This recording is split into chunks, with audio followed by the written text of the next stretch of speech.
औज़ुबिल्लाहि मिनश्शैतानिर्रजीम बिस्मिल्लाहिर्रहमानिर्रहीम।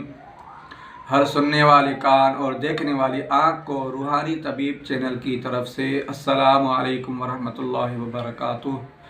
मोहतरम नाज़रीन, ये जो वजीफ़ा आज सामईन किराम के सामने पेश कर रहा हूँ, इस वजीफ़े को आप किसी भी मकसद के लिए पढ़ेंगे तो इंशाअल्लाह 100% कामयाबी हासिल होगी। अमल बताने से पहले आप मेरे YouTube चैनल पर पहली मर्तबा तशरीफ़ लाएँ तो मेरी गुजारिश है सब्सक्राइब करें और बेल आइकन पर को प्रेस करें ताकि मेरी हर नई आने वाली वीडियो आपके पास बआसानी पहुंच सके।